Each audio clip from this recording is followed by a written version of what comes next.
Hey, welcome back. I don't want to bother these guys, but I'm getting these tires changed, and I just want to show you what they're doing. They're sucking the water out of there, that nasty corrosive stuff, and it's pulling a vacuum and it's sucking that tire down.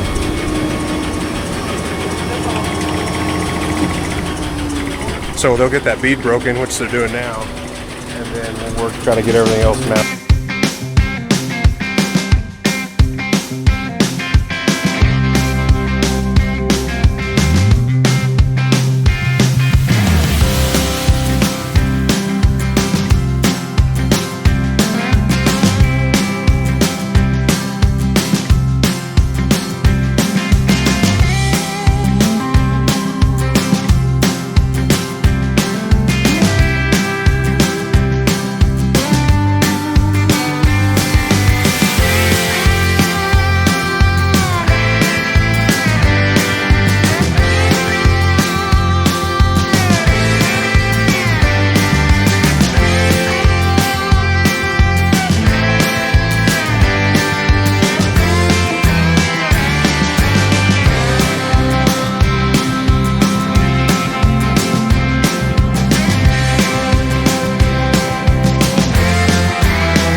Got it mounted. I mean those guys. So everything was good. We had a little issue.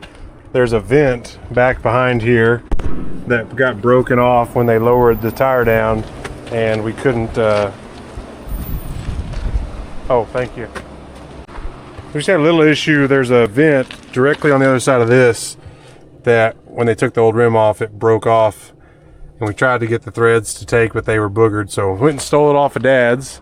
That part is in Abilene. Dad's going to Abilene tomorrow to get that, so that was a delay, but we got it. We got antifreeze put in there, 100 gallons of water plus about 15 or so gallons of antifreeze.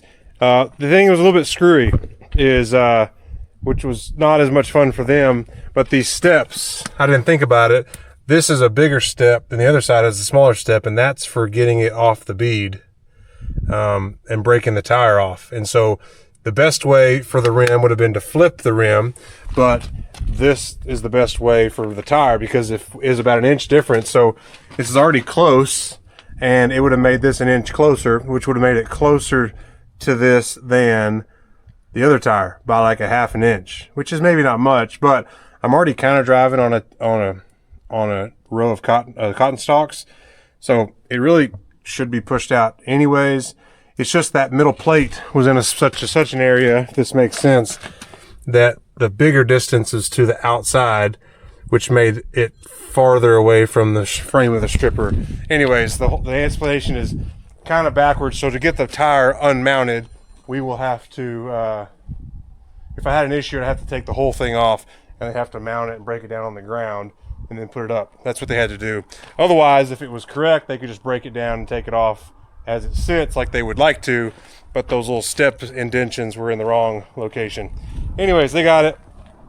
It was a longer process than I anticipated, but I got the bead cleaned up really good, or better. There was some rust kind of caked on there. Saw a little bit of the nylon cords, but I think it's going to be okay. It took the bead really easy, or set the bead. So I think he said, I think the guy Dustin, who's really good, he said, I think you're going to be okay. He says, expensive as those things are, he said, I'd give it a shot. And so I think it's going to be good. I'm hoping it's going to be good because, you know, that rim was expensive enough. So anyways, that's it. Longer than I expected, but glad to get it done. I've got to run home and shower. We've got an event tonight. It's called Taste of Country. That's my wife calling a second time. It's a community event with good food and silent auction and things like that. So I got to go. Thanks for watching. Subscribe if you haven't. And if you're going to farm it.